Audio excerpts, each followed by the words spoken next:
dear friends, myself Pinky. I am autistic mom and plus I am a behavior therapist in a school district and I was a special educator in a school in India. So today I am talking about the self-talk in autism. Self-talk होता क्यों है, कैसे हम solve करते हैं, आपको कैसे पता चलेगा? जैसे कई बार मुझे जब मैं इस अनवासिंग की मुझे पता ही नहीं था कि ये सेल्फ टॉक कर रहा है।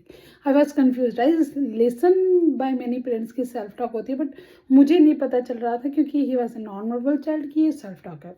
सेल्फ टॉक की ये डिफरेंट वेराइटी है। एक सेल्फ टॉक हुआ जो बच्चे नॉन वर्बल होते हैं वो फिर भी आपको लगता है कि बोलते नहीं है, बट स्टिल या वो आए कुछ ना कुछ साउंड्स निकालते रहेंगे। वो भी एक टाइप का वो सेल्फ टॉक करें, मतलब they want to talk but they don't know the exact lines per words, so they like bringing out some sounds on from their mouth regular basis.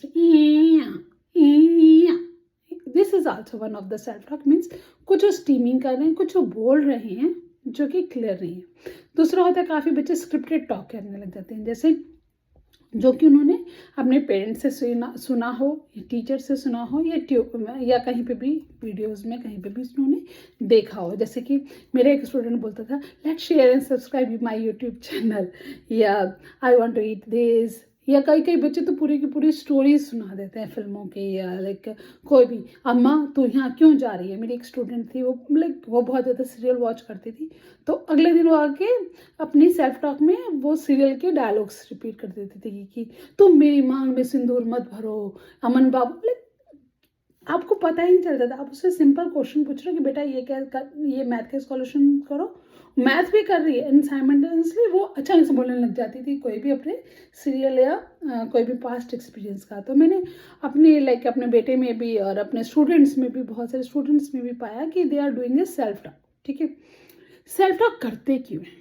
कई बार सेल्फ टॉक बच्चे इसलिए करते हैं या ये साउंड्स इसलिए निकालते हैं to soothe themselves. They are anxious, they want to skip from the work but they don't know how to say that कि I don't want to work. जैसे आपने कोई वर्कशीट दी या कोई काम दिया, उनको नहीं काम करना वो, या they are not in a mode of that कि I will do this work, तो वो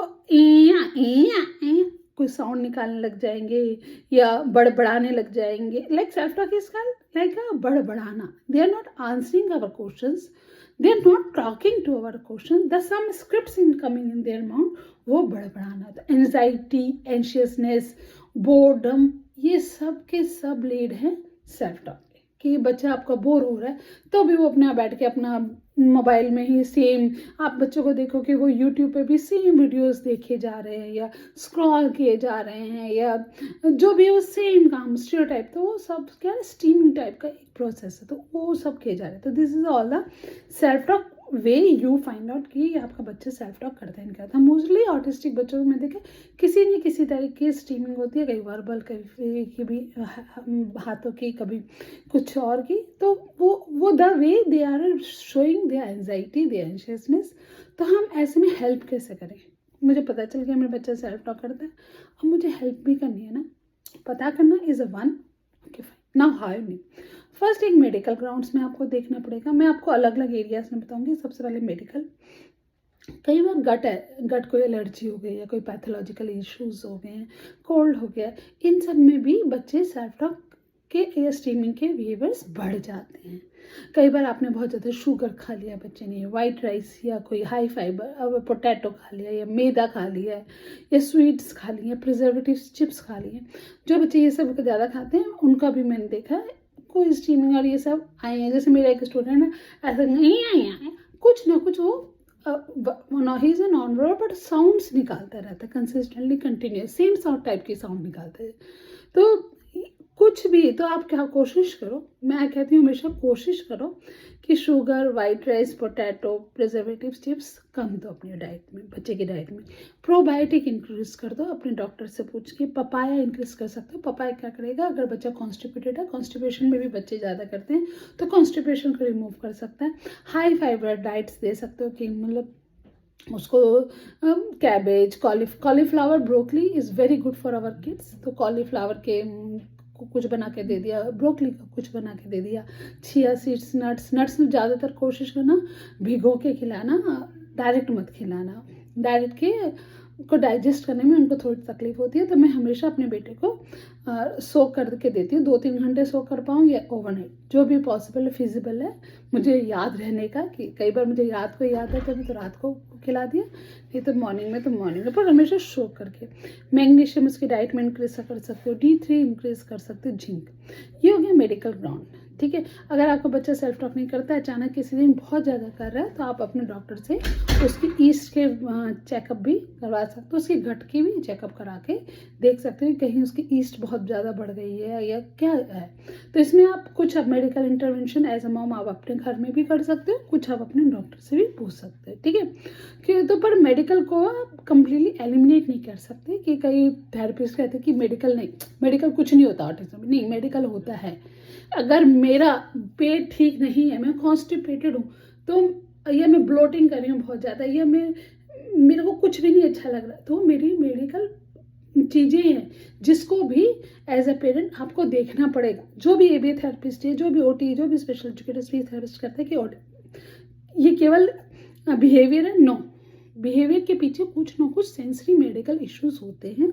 उसको आप जब तक आप टारगेट नहीं करोगे, इम्प्रूव नहीं करोगे, आप बाहर से कितना भी करते रहो, वो नहीं ठीक होगा। ये मैं अपना पर्सनल, और मैंने बहुत सारे बच्चों के साथ एक्सपीरियंस करके देखा है। तो आपको मेडिकल ग्राउंड्स पे भी काम करना पड़ेगा, उसकी शुगर डाइट, उसके ईस्ट इश्यूज, उसके गट को भी आपको इम्प्रूव करना पड़ेगा, तभी आप उसके बाहर से जो OT और बिहेवियर की चीज़ें करोगे वो यूज़फुल होंगे, ठीक है। तो मेडिकल ग्राउंड हो गया आपका। नेक्स्ट होता है OT में आप प्रोप्रोसेप्टिव एक्सरसाइजेस बहुत ज़्यादा करा सकते हो। प्रोप्रोसेप्टिव एक्सरसाइज में हाई, जिसमें बच्चे को एनर्जी लगे, ताकत लगे, जैसे कि वॉल पुश कराना, एक बॉल ले लिया, उसे पुश पुश, और हमेशा उसके साथ कराना। मेरे चैनल पे आप देखोगे OT एक्सरसाइजेस भरी पड़ी है, तो आप मेरे चैनल पे जाके proprioceptive exercise, OT exercises check करोगे, आपको बहुत मिल जाएंगे। जैसे वॉल पुश करा दिए, वॉल पुश करो, वेटेड प्रोटोकॉल, वेटेड जैकेट पहना के, या वेटेड कफ आते हैं ना, या वेटेड, उसको पहना दिया बच्चे को। ट्रैम्पलिन पे जंप करवा सकते हो। ट्रैम्पलिन पे जंप हमेशा काउंटेड में कराना है, ठीक है। 50 काउंट करना है, 100 काउंट। अननेसेसरी का जंपिंग बच्चे को और क्योटिक बनाता है, इसलिए कभी भी अननेसेसरी का जंपिंग, कि आपने उसको वेटेड ट्रैम्पोलिन में छोड़ दे, वो जंप किए जा रहा है पूरे दिन, वो बच्चे को और हाइपर बनाएगा। काउंटेड जंपिंग होना चाहिए, किसी कोई प्ले करो, जंप ट्रैम्पोलिन में जंप करते हो, कैच एंड थ्रो प्ले कर लिया, ओके, अल्फ़ाबेट राइम्स सुना दो, अल्फ़ाबेट सुनाओ, like something processing simultaneously, it always in a counted way, ठीक है। मेडिसिन बॉल उठाया, मेडिसिन बॉल या हैवी बैग बच्चों को उठाओ, रखो, ये भी क्या है, प्रोप्रोसेप्टिव एक्टिविटीज़ है। ये बच्चे को काम डाउन करेगा। प्रोप्रोसेप्टिव जहाँ पे भी बच्चे की जितने भी जॉइंट्स है उस पर प्रेशर लग रहा है, ठीक है, और बच्चे को ताकत, एनर्जी यूज़ हो रही है। तो एनर्जी क्या भी यूज़ हो रही है, तो आपका शुगर क्या हो रहा है, कम हो रहा है। जब भी मैं कोई एनर्जी वाला काम करती हूँ तो मेरा शुगर लेवल क्या होता है, बॉडी में कम होता है, ब्लड शुगर लेवल मेरा कम होता है, और बच्चा चैनलाइज्ड होता है। तो ये सब क्या काम करेंगे आपके बच्चे की, कि शुगर को बॉडी में कंज्यूम कर रहे हैं, ख़त्म कर रहे हैं, ठीक है। एनिमल वॉक्स करवा लिए, बियर वॉक करवा लिया, नी वॉक करवा लिया, थेराबैंड पुश पुल करवा लिया, व्हील बोरो वॉक। व्हील बोरो वॉक में क्या होता है, बच्चे की टांग पकड़ते हैं, बच्चा ऐसे चलता है, ठीक है, इस टाइप से हमने बच्चे की ऐसे टांग पकड़ी, बच्चा ऐसे हाथों के बल चढ़ता है। अगर आपका बच्चा बड़ा है, जैसे मेरा बेटा बहुत बड़ा है, तो मैं इसे व्हील बोरो के लिए वॉल पे कहती हूँ कि वॉक ऑन दी वॉल, ठीक है। आप मेरे चैनल पे देखोगे तो आपको ये सारी एक्टिविटीज़ मिल जाएंगी। Hopscotch, marching, jump rope, blanket wrap, knee walk, bear hug, squeeze, palm press, अपनी प्रेस करो, ये स्ट्रेस बॉल करो, चेयर पुशअप। एक तो चेयर पुशअप यही होता है कि आप चेयर पे बिठाएं, आपने उसको कहो आर्म्स में, अगर बच्चा पकड़ सकता है हैंड से, अपने आप ऊपर पुश करो, ठीक है। साइकिलिंग, और इन सब में सबसे मेरे को जो पसंद है ऐसा पर्सनल, वेलबर्ग ब्रशिंग भी काम आता है। कंप्रेशन दे दिया सारे के सारे जॉइंट्स में, और क्या कहते हैं, ब्लैंकेट में रैप कर दिया। अगर आपके पास वेटेड ब्लैंकेट नहीं है, कोई बात नहीं, किसी भी ब्लैंकेट में ऐसे रैप करके बच्चे को ऊपर से हाथ से प्रेशर दे दें। छोटा बच्चा है तो बहुत बहुत काम वेटेड, मतलब ये रैप करना यूज़फुल है। मैंने अपने बेटे को बहुत ज़्यादा रैप किया था। एक दिन में मैं शायद 3 या 4-5 बार रैप करती थी। उस समय मेरे पास वेटेड ब्लैंकेट नहीं था, तो कोई भी मैं बेडशीट को, कॉटन बेडशीट को डबल फोल्ड करके उसको ऐसे ऐसे ऐसे ऐसे करके फिर उसे मैं करती थी। ठीक है, फिर ये आ गया आपके ओटी में। ठीक है, ओटी के साथ साथ एक ओपीटी में भी आप काम कर सकते हो। ओपीटी में क्या काम कर सकते हो, बच्चे की यहाँ पे मसाज कर सकते हो, यहाँ मसाज कर सकते हो। क्या होता है जब बच्चा बोलता रहता है ना, ये सब चीज़ें भी बहुत ज़्यादा हो जाती है, एक्साइटेड हो जाती है, खुल जाती है, तो काम डाउन कर सकते हो फेस को। ठीक है, ग्लव्स पहन के अंदर गम्स की भी मसाज कर सकते हो।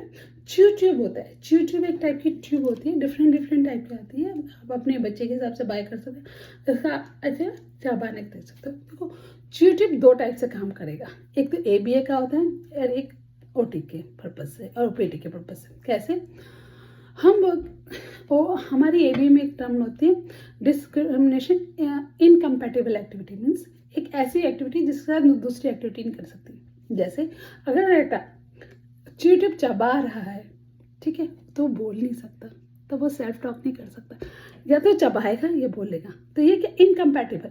आप जैसे बच्चों को कहोगे कि ट्यूब चबा ले, क्योंकि बहुत बोले जा रहा है, अगर और ट्यूब चबा रहा है तो बोल नहीं सकता। तो एबीए का ये काम आ गया कि अब 2 काम सेम नहीं कर सकते। आपका बच्चा बहुत ज़्यादा सेल्फ टॉक किया जा रहा है, बोले जा रहा है, मुझे यहाँ जाना है, मुझे ये खाना है, मम्मी ने ये कर दिया, ये वो, तो आप उसको कहो ठीक है बाइट योर ट्यूब। अगर ट्यूब बाइट करने लगा, बोलेगा कैसे वो सेंटेंसेस, फिर भूल जाएगा, क्योंकि इनके माइंड में वो स्क्रिप्ट चल रही थी, वो स्क्रिप्ट हमने ब्रेक कर दी।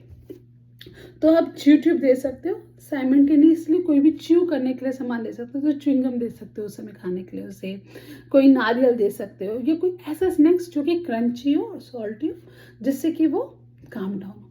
कभी भी हम च्यूई करते हैं उससे, वो हमारा बहुत बड़ा प्रोप्रोसेप्टिव एक्टिविटी है। च्यूइंग इज वेरी गुड प्रोप्रोसेप्टिव, ये आपके दिमाग को शांत करेगा। तो tube is very nice alternative for अगर आपका बच्चा बोले जा रहा है। साथ में आप क्या कर सकते हैं, एबीए का आता है हमारा वॉइस कार्ड बना सकते हैं, इनसाइड वॉइस, अंदर सोचो, अंदर बोलो, ठीक है, दिमाग में। इसके लिए हम कहते हैं इनसाइड वॉइस।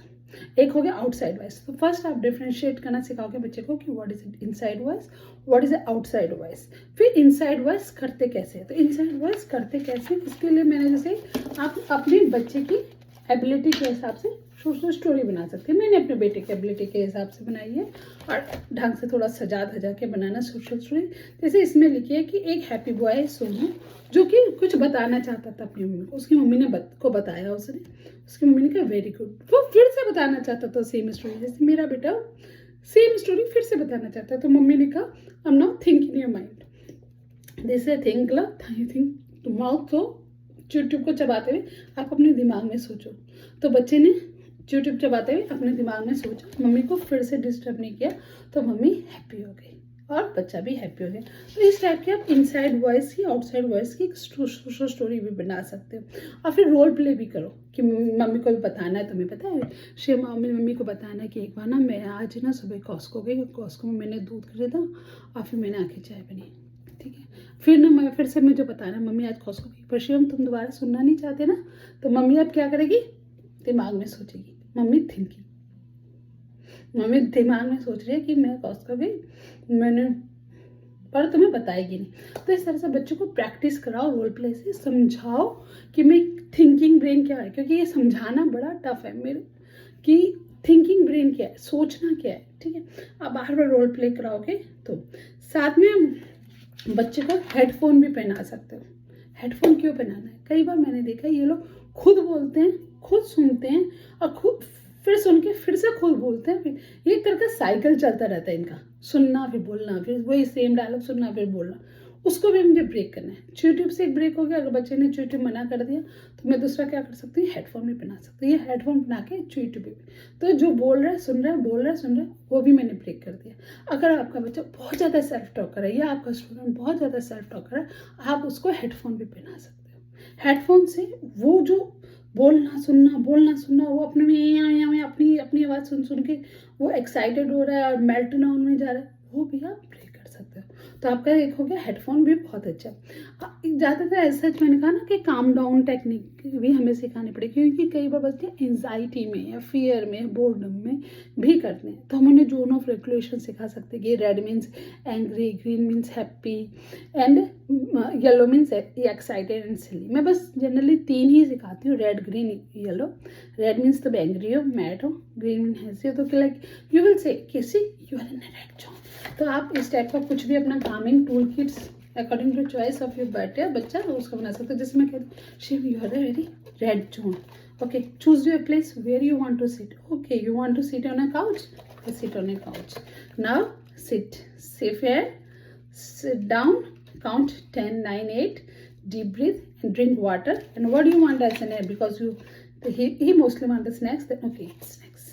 तो इस टाइप से जब आप अपने बच्चे का काम डाउन किट चलाओगे आफ्टर उसे आइडेंटिफाई करने के बाद कि okay you are in red zone, we did this calm down technique, now you are in a green zone my friend. जब वो इस स्नैक्स ख़त्म कर लेगा, आपने काम डाउन टेक्निक चलाई, आपने you wait, okay couch, okay wine and then you eat snacks.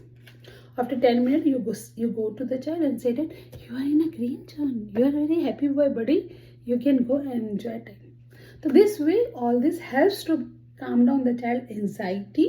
Okay, calm down the child, break those self-talk process जो कि उसके दिमाग में चले जा रहा है। यूट्यूब हमें इनकम्पैटिबल बिहेवियर भी दे रहा है, तो try to choose whatever your child is allowed to do you.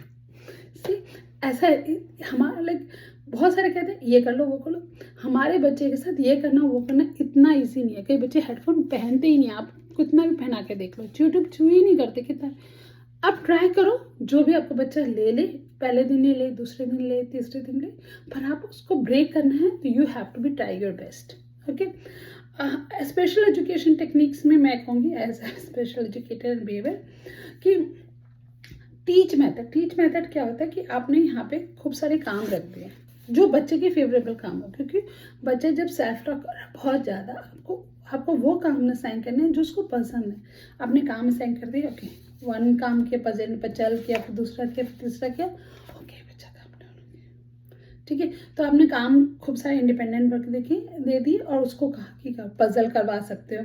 बच्चे के साथ गेम्स भी खेल सकते हो, जैसे नर्फ गेम है, मार्बल रन है, पिलो फाइट है, रेल ट्रैक है। अगर आप ढूंढोगे ना बहुत सारे गेम्स हैं जो आप करवा सकते हो, ठीक है। इसमें हम कहते हैं कि अगर बच्चा ग्रोन अप है तो हम उसको स्क्रिप्ट्स भी कह सकते हैं कि मैंने अपनी बात बता दी, now all done, I have to think, ठीक है। तो होप आपको ये सारी चीज़ें मैंने आपको मेडिकल के अपने एंगल से बता दिए, ओटी के भी, एबीए के भी, स्पेशल एजुकेशन के भी, ओपीटी के भी, कि आप इन सारी टेक्निक्स को सोशल स्टोरी के साथ इम्बेड करके ट्राई कर सकते हो कि आपके बच्चे की सेल्फ टॉक कम हो जाए। ख़त्म नहीं होगी, ख़त्म करनी भी नहीं है, क्योंकि self talk is the way कि वो अपने आप को चैनलाइज कर रहा है, अपनी एक्सप्रेशंस को बता रहा है। मुझे ख़त्म नहीं करनी, बट मुझे कंट्रोल करनी है, क्योंकि अगर बच्चा सेल्फ टॉक ही करता रहेगा तो वो बाकी चीज़ों में इन्वॉल्व नहीं होगा, आपकी डे टू डे रूटीन में इन्वॉल्व नहीं होगा, आपके काम अपने जो काम कर उस काम में नहीं इन्वॉल्व होगा, आपकी इंस्ट्रक्शन फॉलोइंग को नहीं सुनेगा। तो हमें मिनिमाइज करते हुए बच्चे से काम भी करवाना है और उसको कंट्रोल भी करना है। तो hope this video will definitely help many parents in understanding what is a self speech and how to develop many strategies कि जिससे कि हम बच्चे की सेल्फ टॉक को कंट्रोल सकें। Share and subscribe autism for. मैं वही चीज़ें शेयर करती हूँ, मैं बहुत पढ़ती हूँ ऑटिज्म से रिलेटेड, एंड मैं वही चीज़ें शेयर करती हूँ जो कि मेरे अपने लाइफ में प्रैक्टिकली पॉसिबल हो पाई हैं, प्रैक्टिकली मैंने अचीव कर पाई हैं, और जो मुझे लगता है कि प्रैक्टिकली आपके भी लाइफ में, आपकी जर्नी में आपको सक्सेस देगी। मैं हवा में बात नहीं करती, मैं वो बातें करती हूँ जो कि पॉसिबल एंड फिजिबल है, as a mom grounds, as a home grounds, जो आप अपने घर पे कर सकते हैं। Thank you, bye bye for now.